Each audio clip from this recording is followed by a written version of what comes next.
When my grandmother gave me a $150 million hotel, my mother-in-law and husband instantly said, "Tomorrow we'll handle the hotel. If you resist, you'll be divorced." At that exact moment, I couldn't stop laughing and... Can you imagine being told you're worthless, thrown out of your own home, and threatened with divorce all on your birthday? Because that's exactly what happened to me just moments after my grandmother gave me a $150 million hotel. But what my husband and mother-in-law didn't know, my grandma had another, even bigger surprise that would wipe the smug look off their faces for good. It was my 27th birthday, and we were at the Alean Garden, this incredibly luxurious restaurant. Soft piano music, the clinking of expensive china, you know the vibe. I was there, dressed impeccably, feeling pretty good. Across from me was my husband, Michael. He looked handsome, sure, but his eyes were mostly glued to his phone. Next to him, my mother-in-law, Sharon, all pearls and gleaming gold bracelets, picking at her lobster. And beside me, my rock, my grandmother, Eleanor. She radiated this quiet strength, this undeniable authority, even though she dressed so simply. This whole dinner was her idea. Honestly, the atmosphere was already pretty tense. Sharon, bless her heart, had never really liked me. In her eyes, a stay-at-home wife like me, who didn't chase a career, was just ambitionless. She thought I'd simply gotten lucky marrying her successful son, Michael, who ran an import-export firm. What she conveniently forgot, and Michael too, was that Eleanor, my grandmother, had provided the seed money for that very firm. "Chloe," Sharon chirped, a fake smile plastered on her face. "For someone who's home all day, you do keep yourself in good shape, don't you?" It sounded like a compliment, but the venom in her tone was unmistakable. A clear, stinging dig. Michael just chuckled. "Mom, please." I forced a smile, swallowing the bitterness. "Thank you, Sharon. I guess I move around the house a lot," I replied, trying to be polite. Grandma Eleanor just watched, her sharp eyes missing nothing. After dessert, Eleanor gently cleared her throat. The piano music seemed to fade. "Today, we've gathered to celebrate my granddaughter Chloe's 27th birthday," she announced.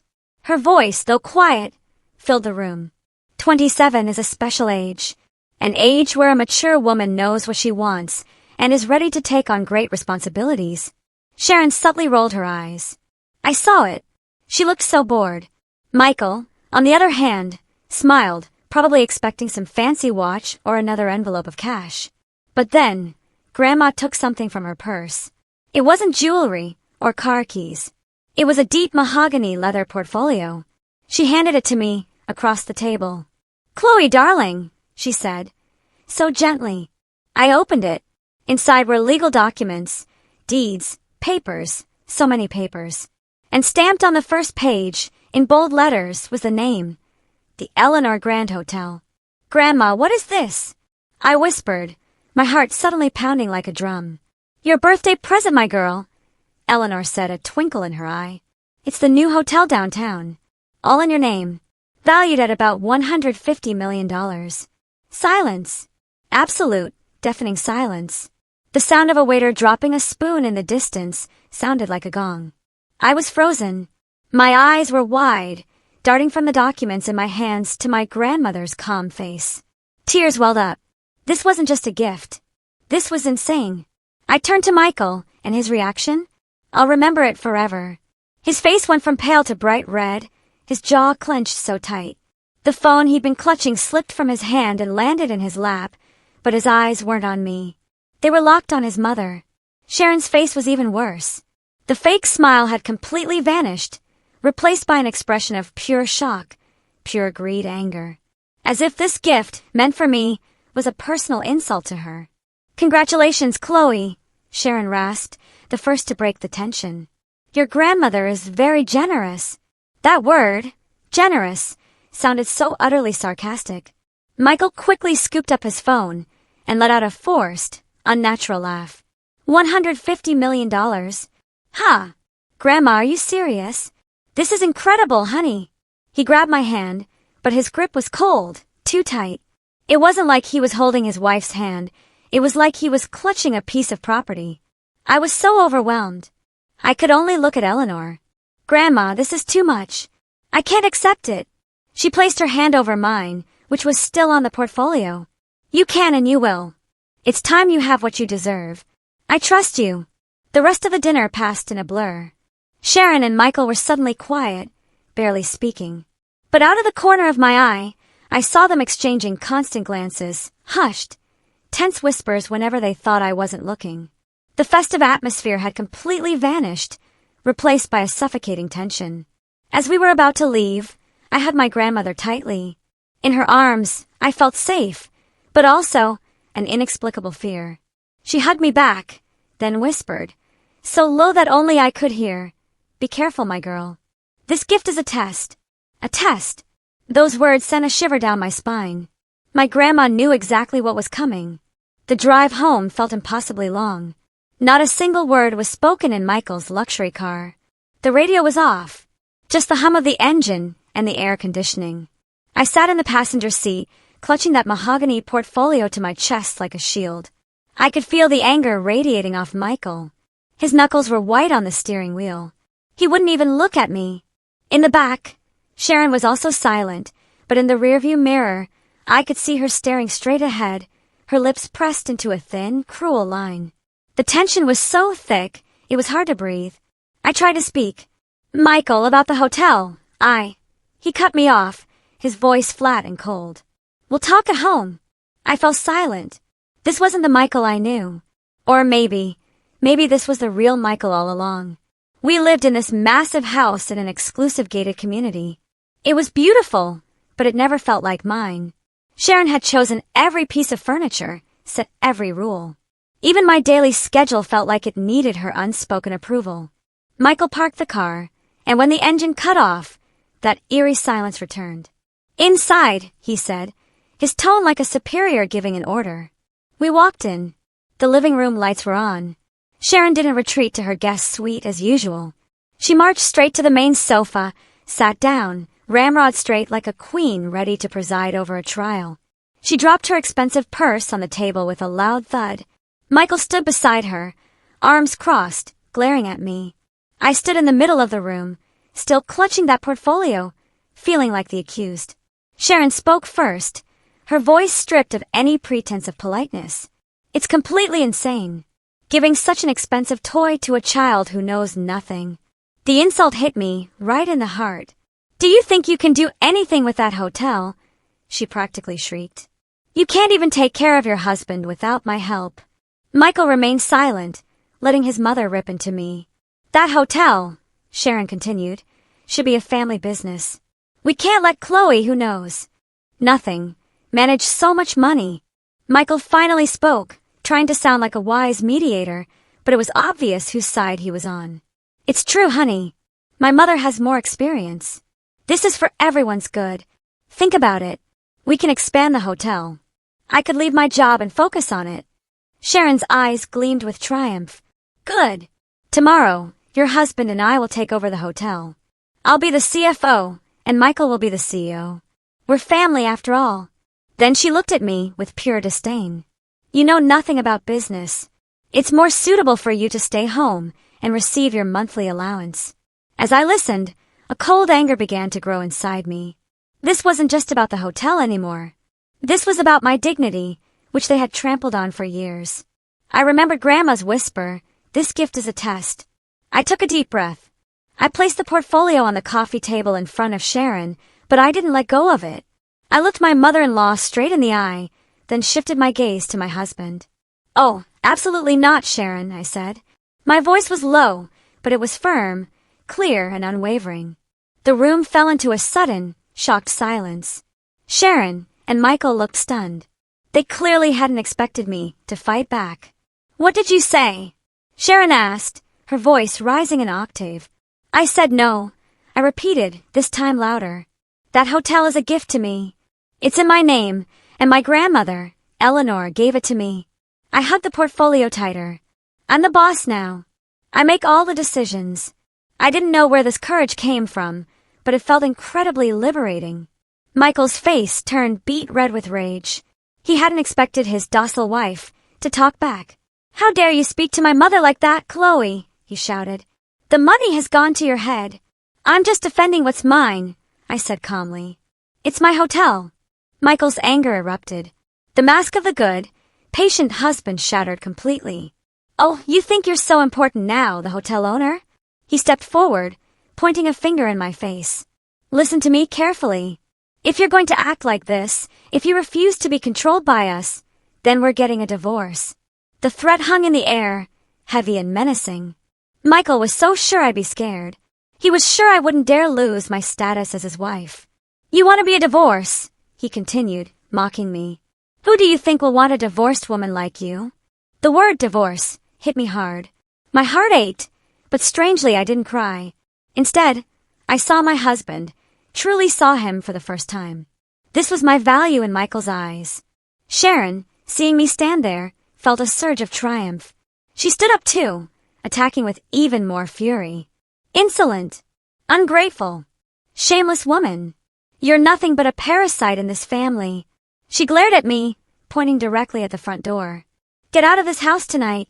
Get out with your hotel and never come back. The atmosphere settled.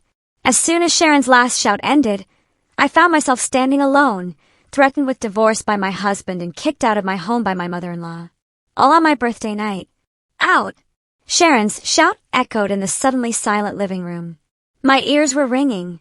I stood there, stunned, looking at the two people who, until now, had been the closest in my life. The man threatening to make me a divorcee, and the woman kicking me out of my home. Something cold and hard began to form in my heart, replacing the sharp pain from before. I didn't even cry. I just looked at Michael, then at Sharon.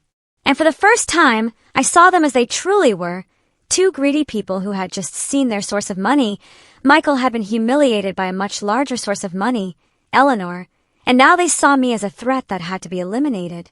The threat of divorce and eviction were their weapons to regain control. I was about to open my mouth, not knowing what I would say. Maybe I would agree to leave. Maybe I would confront them. I didn't know. But before I could utter a single word, the sound of a key turning in the front door lock broke the tension.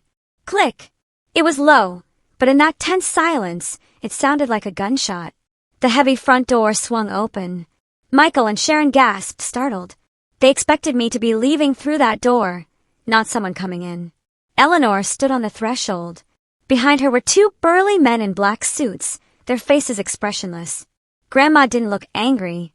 She looked calm, and that calmness felt much more terrifying than anyone's anger in that room. She walked in, her flats making no sound on the marble floor. Grandma, my voice trembled. It was the first thing I had said since the threats were hurled.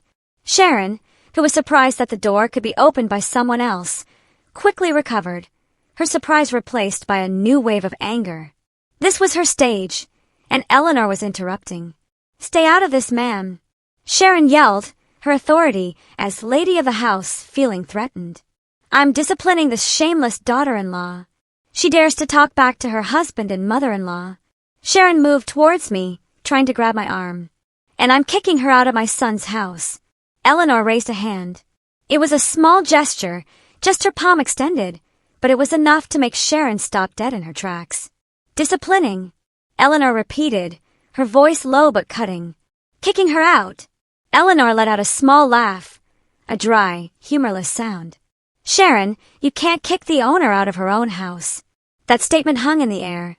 Sharon frowned, utterly confused. What are you talking about, you senile old woman? Of course. This house belongs to my son. Michael bought it.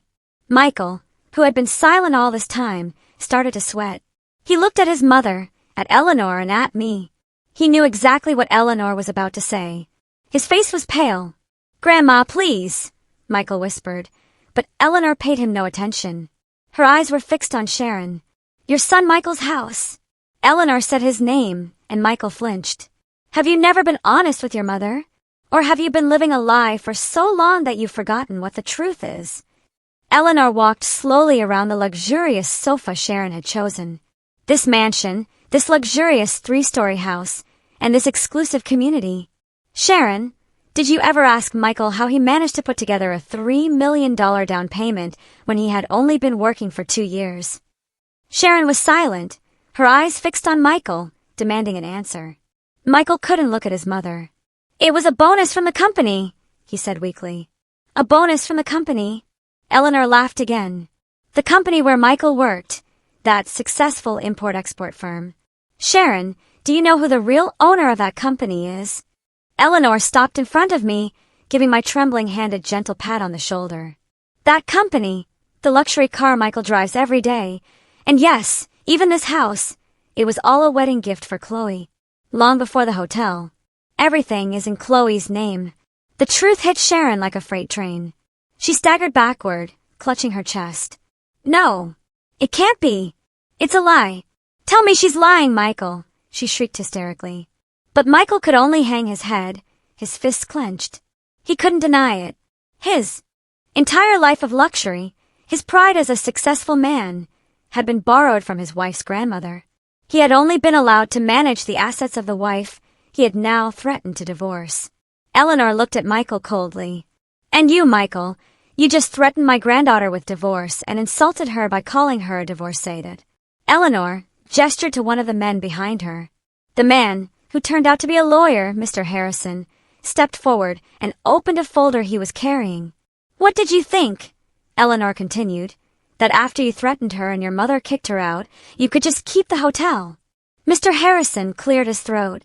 Mr. Miller, Mrs. Miller, I am Mr. Harrison, the legal representative of Chloe's grandmother, Mrs. Eleanor Vance. Eleanor's full name was mentioned to emphasize who the true owner of all this wealth was. The threat of divorce or separation that Mr. Miller just uttered has been heard by more than 2 witnesses in this room. That already has legal standing and can be a solid basis for a divorce filing. Sharon's jaw dropped. Divorce? Who's talking about divorce? We didn't talk about divorce. Mr. Harrison looked at her expressionlessly. My client's husband just yelled, We're getting a divorce. My client, Mrs. Chloe Miller, has accepted those words as an intention to divorce. No! Michael shouted, finally breaking out of his frozen state. I didn't mean it. I was upset. Chloe, honey, it was an outburst. Eleanor interrupted him. It's too late. My patience has run out. 4 years, I have kept silent as I watched my granddaughter be belittled in her own home, treated like a maid. By you, Sharon, and betrayed by you, Michael, who instead of defending your wife, followed your mother's greed. Eleanor looked at me. Granddaughter, bring that portfolio. I, still in shock, nodded and took the hotel portfolio I had left on the table. And now, Eleanor said, her voice calm again, this is my granddaughter Chloe's house, and you two are unwelcome guests. Sharon was trembling, no longer with anger, but with fear. You can't do this. This house is mine. Prove it. Eleanor challenged her. Call the police. Show them the deed to this house. Oh, I'm sorry. I have the deed, and it's in Chloe's name. Hysteria erupted. Realizing that every word Eleanor said was true, Sharon no longer screamed at me. She turned and attacked her own son. Michael, why didn't you tell me? Why did you let me live in this lie?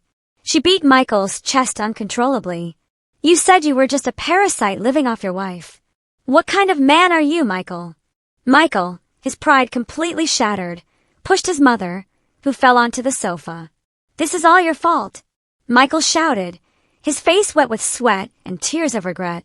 Your fault for never being satisfied, always comparing me to others, pushing me to want more, making me greedy. There was a time when I loved Chloe. I loved her. Eleanor snorted. Your love was purely material, Michael. Sharon slumped on the sofa, howling like a wounded wolf. She wasn't sorry for her mistakes. She was sorry for the luxury she was about to lose. She turned and clung to the leg of the table as if embracing her property for the last time. No, this house is mine. I chose these curtains. I chose the sofa. You can't take it from me, she screamed. The scene was both pathetic and disgusting. I had been frozen this whole time, but I finally found my voice. The pain in my heart had gone numb. What remained was a deep, dense disappointment. I looked at Michael, the man I once loved, the man who had sworn to protect me at the altar. Now he seemed small and despicable. So all this time, I whispered, all your actions, all those sweet words, were because I was the access to my grandmother's money. Michael couldn't look me in the eye. He fell to his knees, not before me, but before Eleanor. Grandma, forgive me. Grandma, I was wrong. Please don't take everything from me. Don't divorce us. I promise I'll be a good husband to Chloe. I'll stand up to my mother. I promise. Sharon, hearing that, shrieked. Ungrateful son. You're going to choose that woman over your own mother. Shut up, Mom. Michael yelled. Don't you realize we'll be on the street tonight? Mr. Harrison, ignoring the disgusting family drama, stepped forward again. Mrs. Miller. Mr. Miller. My client, Mrs. Chloe Miller, demands that you vacate her property immediately. Vacate! Sharon stood up. It's nighttime. Where will we sleep? That is not my client's concern, Mr. Harrison replied dryly. You have threatened and expelled the rightful owner. Your status now is that of trespassers. Chloe, Michael crawled, trying to grab my feet. Honey, please don't do this. This is our home. I stepped back, as if Michael's touch could transmit poison. I looked at his face. The face I once adored now seemed strange, full of hypocrisy. I remembered all the nights Michael praised his mother's cooking over mine. I remembered all the times he bought his mother expensive purses while giving me permission to buy new clothes on sale. And I remember the threat of divorce and the insult of divorcee I had just heard. I took a deep breath, looked at Eleanor, who gave me strength, and nodded. I was the owner of the hotel. I was the owner of the house. I was the owner of my life. Mr. Harrison, I called out. My own voice surprised me, strong and unwavering. Give them 15 minutes to collect their most important personal belongings. Michael and Sharon froze. The order had come from me, not Eleanor. Chloe, you don't mean it. Michael moaned. 15 minutes, I repeated. The other man in the suit, a private security guard, will accompany you to your rooms to ensure you pack your things and don't take anything that isn't yours. Sharon fainted, this time for real. Her eyes rolled back, and her body slumped to the floor. Michael panicked. Mom! Mom! Chloe, please! My mother has fainted. Call an ambulance. I looked at my mother-in-law's slumped body, then at Michael. Grandma, do we have a number for 911? Eleanor smiled faintly. Mr. Harrison, handle it. The lawyer took out his phone. An ambulance is on its way. While they wait, Mr. Miller, your 15 minutes have already started. I suggest you start packing for yourself and your mother. Michael was torn between his fainted mother and the threat of losing everything. He howled in frustration. He ran up the stairs to his room, our former room, and the sounds of things being thrown around could be heard. The security guard followed him. I stayed in the living room. I didn't go up. I didn't want to see that room again. Soon, the paramedics arrived. At the same time, Michael came down with a large suitcase and his mother's small handbag. Sharon, who surprisingly regained consciousness as soon as the paramedics placed her on a stretcher, started howling again. My things. My purses. My jewelry. The jewelry is in the bag, Mom, Michael whispered, embarrassed. They were escorted to the door. On the threshold, Michael stopped, turned, and looked at me. I stood tall beside my grandmother, clutching the hotel portfolio. His face was wet with tears, but they weren't tears of remorse. They were tears of rage and defeat. Chloe, you'll regret this, he threatened weakly. I looked him straight in the eye.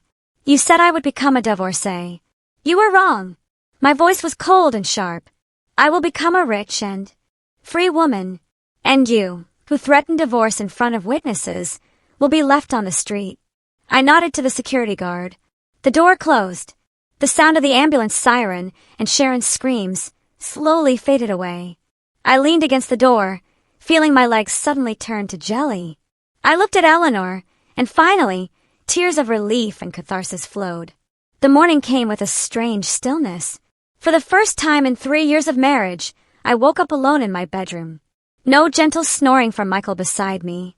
No knocks from Sharon on the door, ordering me to prepare breakfast.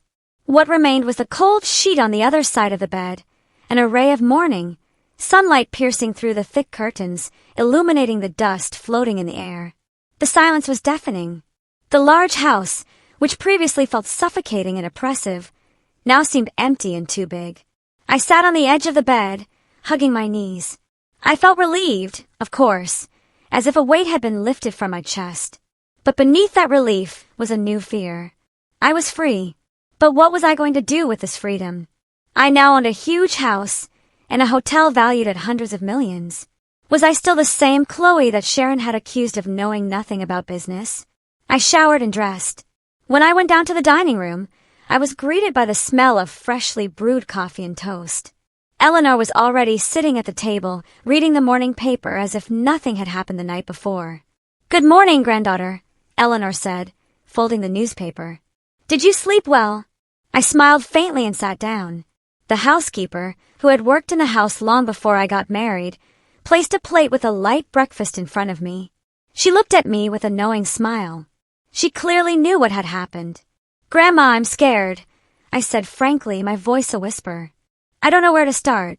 The hotel, the business. I really don't know anything." Just like Sharon said, Eleanor put down her coffee cup and took my hand. "Do you think I would have given a $150 million toy to someone who knows nothing?" Eleanor smiled mysteriously.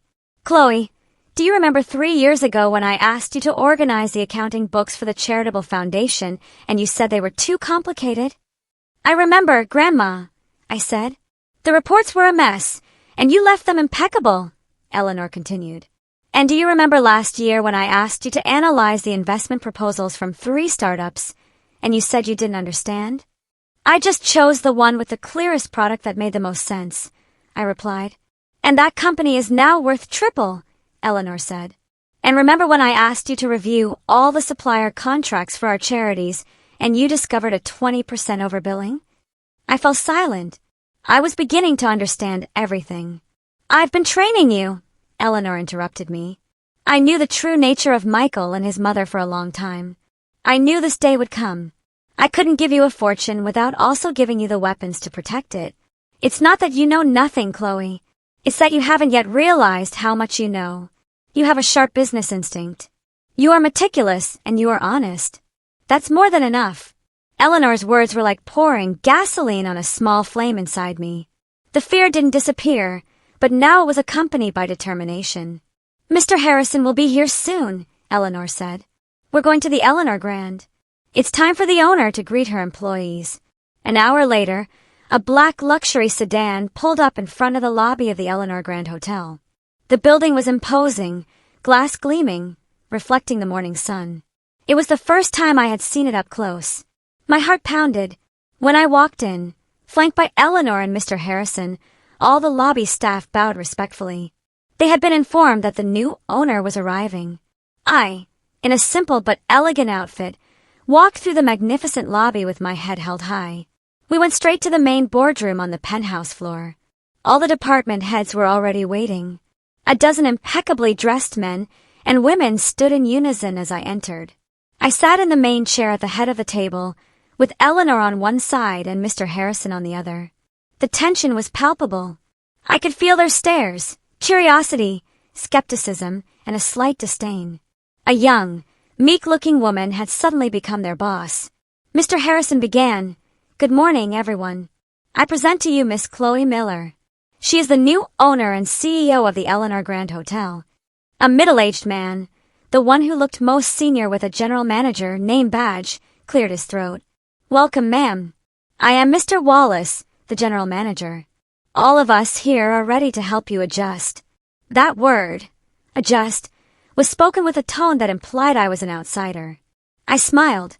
"Thank you, Mr. Wallace. I appreciate the gesture." Then I looked at each of the managers in the room. "I won't beat around the bush. I know I'm new here, but this hotel is mine, and I intend to know everything that happens in it." My gaze fell on a man sitting next to Mr. Wallace, who was holding a tablet. "Mr. Peterson, you're the finance manager, correct?"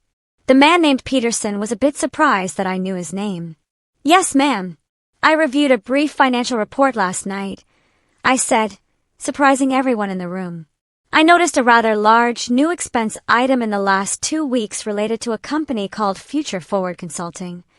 Could you explain what this consultancy is for and why a year's worth of fees was paid up front?" Mr. Peterson instantly broke into a cold sweat. He didn't expect the new owner to notice that detail so quickly. Mr. Wallace shot him a sharp look. "It's a consultancy for operational efficiency, ma'am," Mr. Peterson stammered. "Operational efficiency?" But another report shows that our operating costs increased by 5% last week, I countered. My eyes, once soft, now seem sharp. And as for future forward consulting, I asked Mr. Harrison to check on it this morning. The company was registered only 2 weeks ago. The room went silent. Mr. Peterson's face turned white. He knew he was caught. Mr. Peterson, my voice was now soft but full of pressure. I'm not here to make enemies. I'm here to protect my assets. I'll ask you one more time. Who authorized this payment? Mr. Peterson swallowed hard, looked at Mr. Harrison, then at Eleanor, who was watching him without blinking. He knew if he lied, his career would be over. Finally, he broke. I'm sorry, ma'am, he whispered in a trembling voice. The order came from Mr. Miller. The whole room held its breath. Mr. Miller? I repeated, feigning confusion on purpose. What authority does my husband have in this hotel? He said he represented the owning family, Mr. Peterson continued, now resigned. He said it was to secure, well, a portion of the assets before you took full control. He brought the contract and pressured me to process the payment that same day. He ordered me to create the fake consulting contract. This confession was like a bomb. I felt a chill of cold victory. This was my first step. I looked at all the managers. As of today, I said firmly, I am announcing a full external audit of all departments. And Mr. Peterson, thank you for your honesty. Please give Mr. Harrison all the documents related to future forward consulting and all correspondence with Mr. Miller. While I was taking my first steps as the queen of the hotel, Michael and Sharon were experiencing their first fall. The ambulance that had taken Sharon the night before, after an ER checkup determined she was perfectly fine, deemed it a false call and billed them the full cost. They didn't have that much cash. With what was left in Michael's wallet, they ended up renting a small, rundown motel room on the outskirts of a city that smelled of stale cigarette smoke and mothballs. The ceiling fan spun slowly, making a deafening screech. Sharon sat on the edge of the bed, still in her luxurious party dress from the night before, now dirty and wrinkled. Her eyes were swollen from crying, but the tears had dried up, replaced by a simmering anger. On the street. We're on the street, she whispered hoarsely. This is all your fault, Michael. Your fault for being so stupid. Why didn't you tell me everything belonged to Chloe? Michael paced the small room like a caged lion. His face was red. He had just tried to access his salary account from the company where he worked. Frozen. He tried to use his corporate credit card. Declined. Eleanor had blocked all his access. He truly had nothing. Shut up, Mom! Michael yelled in frustration. You think I knew this would happen? I thought I had her under control. I thought if I threatened her with divorce, she'd get scared. Turns out that old woman has brainwashed her. And now what? Sharon moaned. What are we going to eat? Where are we going to live? My jewelry, my purses. Everything is left in that house. Michael stopped pacing, his gaze fixed on the old laptop he had thrown on the bed. The only valuable electronic device he had brought besides his phone. A crazy, evil idea began to form in his mind. He still had one weapon left. Something very personal. You're right, Mom, Michael said, his eyes gleaming with cunning. We can't just give up. She's insulted us. She's humiliated us. It's time to bring her to her knees. Sharon looked at her son. What are you planning? Chloe can keep the hotel, Michael whispered. But I have her past. He opened the laptop, an old hidden folder. He still had old files, photos, and videos from our honeymoon. Moments when I wasn't as poised as I was now. There were photos of me on the beach in tank tops and shorts, videos of us laughing in the hotel room with my hair down. It wasn't pornographic, but in the public eye, for a woman who was now the CEO of a famous hotel, those photos were a scandal. It was a humiliation that could destroy my reputation. You're her husband, Sharon whispered, her eyes also gleaming.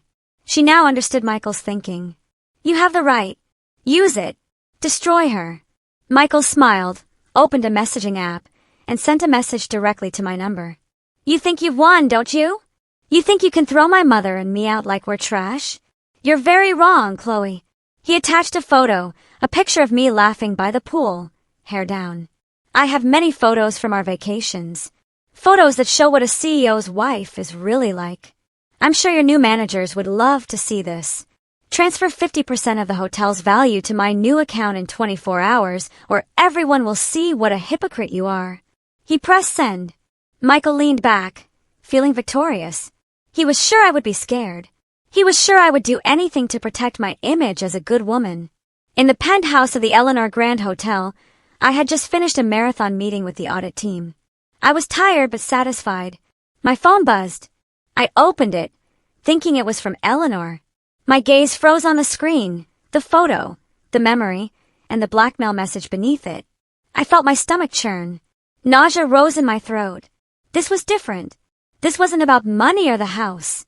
This was about my honor. I felt exposed. I felt dirty. I felt just as Michael wanted me to feel, weak and scared. My hands were shaking. I ran immediately to Eleanor's office next to my suite. Eleanor and Mr. Harrison were reviewing documents when I burst in without knocking. My face was pale. "Grandma," I whispered, handing her the phone. Eleanor looked at the photo and then read the message. Her previously serene face hardened instantly. "Wretch," she whispered in a voice full of venom. Mr. Harrison read it over Eleanor's shoulder. "Grandma, what do I do? Do I give him what he wants? I don't want those photos." I started to cry. "No," Eleanor said firmly. "We don't negotiate with terrorists." Mr. Harrison, on the other hand, seemed calm. There was even a faint smile on his lips. "Ma'am, please calm down," he said. "Don't respond. Don't say anything, but Mr. Harrison, this is..." Mr. Harrison pointed to my phone. "He has just given us the greatest gift he could offer." I and Eleanor looked at him confused. "Your husband," Mr. Harrison continued, "has just committed 2 serious felonies simultaneously, extortion, and a severe violation of privacy laws for attempting to disseminate private content without permission. If we add the evidence we have from Mr. Peterson about the attempted embezzlement of hotel assets, our position in the divorce and in a criminal proceeding is unbeatable. He just handed us the rope to hang himself with," Mr. Harrison said. I stopped crying. My fear began to turn into a cold rage. "So what should I do?" "We will file for divorce today," Mr. Harrison explained. "And we will file a police report for this blackmail attempt. Let him wait for the transfer that will never come. Let him get nervous. In his panic, he's sure to make another mistake." I took a deep breath, looked at Mr. Harrison, and looked at Eleanor. I nodded. "Do it, Mr. Harrison," I said. My voice was now steady. "Use everything necessary. I don't want to see his face again, except in a courtroom." This silence was much more terrifying than anger. "She's ignoring us," Sharon whispered. Her broken nails drummed on the old wooden table. How dare she? How dare she stay silent after what you sent her?" Michael felt a nauseating wave of frustration. His last personal weapon against me hadn't worked.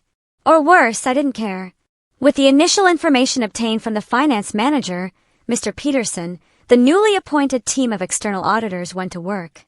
They were like a team of surgeons, dissecting the layers of the hotel's operations, and what they found was shocking. Michael's attempt to embezzle funds through a shell company was just the tip of the iceberg. This company, after investigation, transferred a monthly commission to a private account in the name of Mr. Wallace's wife. Michael, in his hasty greed, had simply taken advantage of an existing system of corruption. He and Mr. Wallace were 2 parasites feasting on the same body, the hotel. That afternoon, I called Mr. Wallace to my office. Mr. Harrison and 2 auditors were waiting for him. "Mr. Wallace," I greeted him calmly, "I wanted to ask you about our contract with Vega Foods." The man still tried to force a smile, but it was awkward. "Of course, ma'am. They are our best suppliers. Perhaps the best at overbilling," I retorted. The auditor presented a pile of evidence, inflated invoices, bank transfer records to his relatives' accounts, and the testimony of the head chef who had complained that the quality of the products was often below expectations. Mr. Wallace's face went from white to ashen. He knew he was finished. "This is a misunderstanding," he stammered. "This is theft," I interrupted him, my voice icy. "Mr. Wallace, you are terminated, effective immediately and without severance. Mr. Harrison will proceed with a criminal complaint for embezzlement of company funds. Hand over your access card." Mr. Wallace slumped in his chair. His downfall, so swift and decisive, sent a message throughout the hotel: the old era was over. Meanwhile, in the dingy motel room, time continued to pass. The 24 hours were up. Michael, in a fit of blind rage, made his second fatal mistake. "She thinks I'm kidding," he growled. He opened a new anonymous social media account. He posted one photo from his collection, blurry, showing only my back with slightly damp hair. He added a caption: "Curious to see the real face of the CEO of the Eleanor Grand Hotel? This is just the beginning." And he tagged the location of the Eleanor Grand Hotel. "Your time is up, Chloe. Get ready to be famous." He sent a new message to me, attaching the link to the account. But he didn't know that Eleanor's digital security team was waiting for him. Within minutes, the account was mass reported and suspended by the platform. The photo disappeared before almost anyone could see it. That evening, the private investigator, Mr. Morales, met with Eleanor again. He carried a thin folder. "As you suspected, ma'am," he said quietly, "Sharon has serious problems. Gambling debts. It started with small-time card games, and then she got into high-stakes poker games. She lost a lot. To cover it, she borrowed money from loan sharks." Eleanor listened intently. "What is the total principal she owes to 3 different lenders?" "Around $3 million. With interest, it could have already reached $4 million, Mr. Morales reported. I, who had just joined the meeting, covered my mouth in shock. $3 million? She planned to use the hotel, Eleanor concluded. She wanted to turn my granddaughter's hotel into her personal ATM to pay off her gambling debts. "There's more, ma'am," Mr. Morales continued. "Those creditors are not ordinary people. They gave Sharon a final deadline. The deadline was yesterday. They are desperately looking for her." Eleanor looked at the report in her hands. The address of the motel was there. Mr. Morales had found them. "They know Sharon has lost her source of money," Mr. Morales whispered. "They won't be playing games." Eleanor was silent for a moment, then looked at Mr. Morales. "Good. It's time for the creditors to know where she's hiding." The war was launched on 2 different fronts. Early in the morning, Mr. Harrison, dressed in his finest suit, stepped out of his car in front of the city's police precinct. He did not come empty-handed. He carried a thick folder with an official complaint filed on my behalf. The accusations were clear: attempted extortion, a serious violation of privacy laws regarding the dissemination of private content, and defamation. The evidence was irrefutable. There were screenshots of Michael's first blackmail message, the private photo of me he had sent, and the link to the now-closed anonymous social media account that constituted the second threat. The police, seeing the prominent Vance name behind the complaint and the solid digital evidence, acted immediately. This was a priority case. An arrest warrant for Michael was processed immediately. At the same time, in family court, another of Mr. Harrison's legal teams was filing for divorce. The divorce papers were even thicker. They contained a full transcript of my birthday night with Michael's explicit declaration of divorce heard by 3 witnesses. Added to this was the evidence of the attempted embezzlement of hotel assets obtained from Mr. Peterson, and as the final nail in the coffin of that marriage, a copy of the police report for blackmail. I demanded a swift divorce, and that Michael have no right to a single cent of the marital assets, as he had committed a grave betrayal and criminal acts against his wife. The legal process, which would normally take months, was fast-tracked thanks to the surprisingly solid evidence. On a third, darker, lawless front, Eleanor made her move through Mr. Morales. An anonymous message was sent from a burner phone. The message was short, sent to a number known to be that of the lieutenant of one of the city's biggest loan sharks. The content: Sharon Rose Motel, room 207 Hawthorne Avenue with her son. The message was sent. The phone was broken and thrown into a river. Eleanor washed her hands of it and went back to her morning tea. The bait was set. Room 207 of the Rose Motel was hell. Michael and Sharon were screaming at each other. "Idiot! Idiot!" Sharon yelled, throwing an old pillow at Michael. "Your plan has completely failed. The account is gone. Nobody saw it. Now we have nothing. You've ruined everything." "I've ruined it," Michael retorted just as loudly. "Look at yourself. If you hadn't been so greedy that night, if you had just kept your mouth shut, we could have slowly taken over the hotel. But no, You had to scream like a madwoman. You ruined everything. You dare to blame your mother. At the height of their argument, there was no knock on their room door. The door was kicked off its hinges. Crack! 3 large, rough-looking men entered the small room. The smell of alcohol and tobacco instantly filled the space. Sharon let out a scream. She recognized the leader's face immediately. Chateau! Chateau! She stammered, trembling. The man called Chateau smiled, revealing a gold tooth. Ah, we finally found you, Sharon. You've been hard to find. I thought you had moved into a luxury house. His eyes scanned the miserable motel room with contempt. You owe us a lot of money. Michael, who had been frozen with fear at first, tried to react. Hey, leave my mother alone. Who are you? Chateau turned to Michael, looking him up and down. Oh, so this is your new investment, Sharon. This is your son, you said was so successful. Another man pushed Michael against the wall. So you're the son? Good. Then you'll pay your mother's debt. What debt? Michael asked in a trembling voice. Chateau's eyes gleamed. He looked at Michael. Ah, so that was the collateral. You have a hotel, huh? It's a lie. Michael yelled, panicking. Just as Chateau's man was about to grab Michael, the already broken door was knocked down again. This time, it was uniformed police officers entering with shields and aiming their guns. Police! Don't move! Drop your weapons! The scene was chaos. The loan sharks were surprised. The police, too. They had come for a blackmail suspect, but found 3 alleged loan sharks in the middle of what looked like a kidnapping. The loan sharks, armed only with pocket knives, immediately surrendered to the firearms. They were handcuffed. A police officer approached Michael. Mr. Michael Miller, you are under arrest for attempted extortion and violation of privacy laws. The officer read the warrant. A second pair of handcuffs clicked shut on Michael's wrists. Michael looked desperately at his mother, who was now being questioned by another officer about her connection to the loan shark gang. She looked back at him with empty eyes. Michael, Sharon moaned, this is all your fault. Michael's anger and despair exploded. It's your greed that has ruined us. Sharon didn't get angry hearing that. She just laughed. A dry, hoarse, desperate laugh. Ruined? Yes, Michael, we're ruined. The news broke that same afternoon. Family drama at the Eleanor. Grand. CEO's husband arrested for blackmail. Mother with $1 million debts to loan sharks. Karma was served cold to the public. The divorce trial was a public spectacle. Since the news of Michael's arrest broke, the media had relentlessly focused on the Miller family drama. Journalists crowded the family courtyard, their cameras, like a flock of vultures, competing for a photo.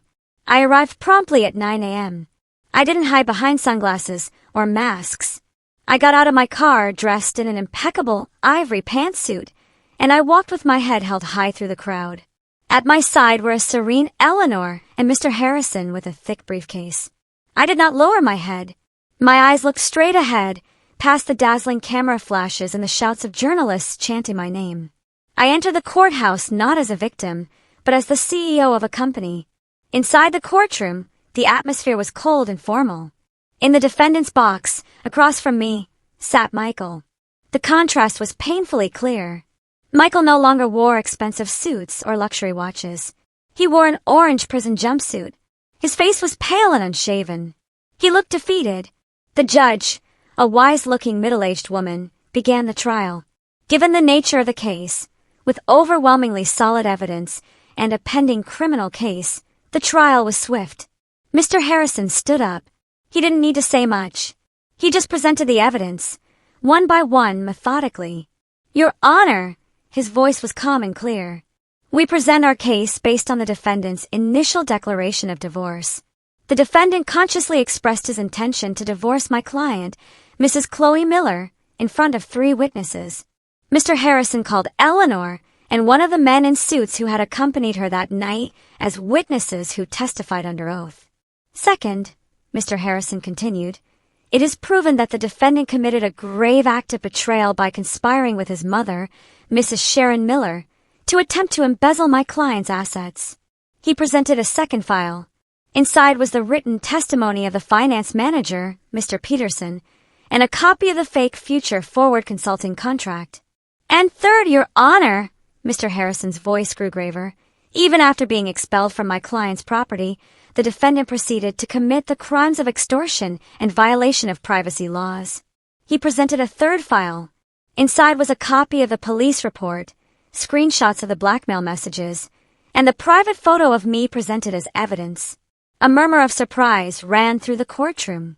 The judge read the documents. A deep furrow formed on her forehead. She looked at Michael coldly. Defendant, do you wish to refute this evidence? Michael trembled. He looked at me. I met his gaze. My eyes were serene, without hatred or love, only emptiness. It's a lie, he mumbled. It's all a lie. She brainwashed me. From the back of the courtroom, Sharon stood up and screamed. He's right. That woman is a witch. She has brainwashed him. The scene became chaotic. The judge slammed her gavel. Silence. Bailiff, remove that spectator from the courtroom. Sharon fell back into her seat, her body trembling violently. Michael continued to ramble. Chloe, please don't divorce me. I love you. Don't ruin my life. But it was too late. The judge cleared her throat and looked at Michael with an expression of disgust. Defendant, not only have you failed as a husband, but also as a human being. The court's decision is as follows. 1. The divorce between Chloe Miller and Michael Miller is granted, effective immediately. The first bang of the gavel sealed it. 2. The judge continued, since this divorce is based on the grave fault and crimes committed by the defendant, it is declared that the defendant's right to any marital property is completely nullified. The second bang of the gavel was the final nail in Michael's coffin. He got not 1 cent. In the back row, Sharon howled hysterically. She knew it was the end. Michael slumped, powerless. His handcuffs clinked. He was nothing anymore. No wife, no house, no company, no fortune. All he had left was an orange prison jumpsuit and a criminal case waiting for him. I closed my eyes for a moment and took a deep breath. I didn't feel victory. I just felt freedom. I stood up, gave a respectful nod to the judge, and turned around. I walked out of the courtroom without looking back. I didn't need to see Michael being dragged away by the guards. I didn't need to hear Sharon's howls screaming my name. Outside, the camera flashes erupted again, but this time I stopped. I stood in front of dozens of microphones. Today, I said, my voice clear and broadcast across the country, justice has been served. The legal system has protected me. Thank you, a journalist shouted. Miss Miller, do you have any message for your ex-husband? I looked directly at the camera. He is no longer my husband. 2 years later, I was no longer just the owner of the Eleanor Grand. My photo graced the covers of business magazines, not as a victim or a rich divorcee, but as the innovative CEO of the year. I had completely revamped the hotel's management, promoting the honest Mr. Peterson to the new CFO and building a solid team based on integrity, not nepotism. The hotel was now building 3 new branches in Miami and Aspen. That day, I was on the podium in the main ballroom of my hotel.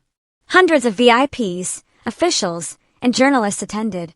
I was no longer wearing a rigid suit. I wore a modern designer pantsuit that radiated elegance. I wasn't inaugurating a new hotel. Today, I was launching the Eleanor Vance Foundation for Women. I am here, my voice resonated in the room, not just as a CEO. I am here as a woman who once felt fear and helplessness. I was threatened. I was belittled. But I learned that our greatest strength is not in the absence of fear, but in facing it. This foundation will provide legal aid, business mentorship, and a safe haven for women who find themselves in situations where they feel they have no voice, because every woman deserves to be the CEO of her own life. The room erupted in applause.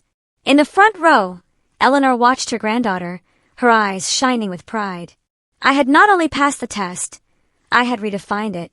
In a forgotten, sordid corner of the city, a scene of cruel contrast was unfolding.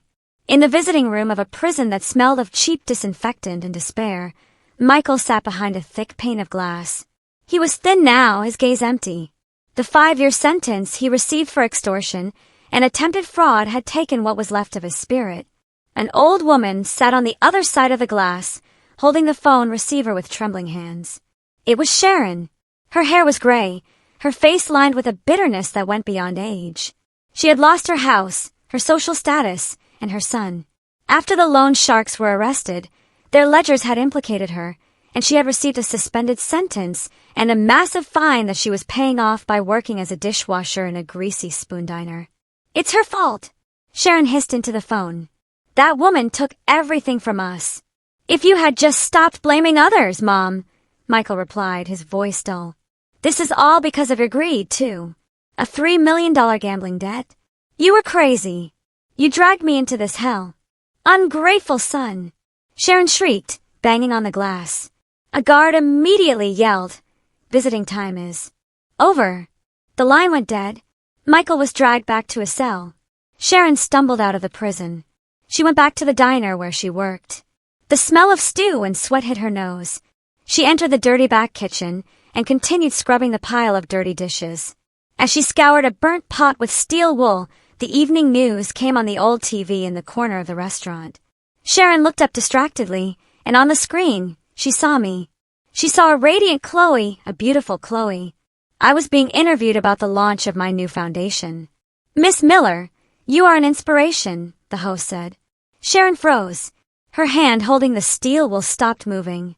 She looked at the woman on the screen, the woman she once called ignorant, the woman she had kicked out, the woman who now had everything she had ever dreamed of, while she, Sharon, had nothing but a pile of dirty dishes and an eternal regret.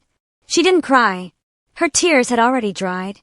This whole experience changed my life, showing me a strength I never knew I had. But it also left me wondering, what would you have done in my place? Have you ever faced such blatant betrayal from the people who were supposed to love you? Tell me what you think. I really want to know in the comments below.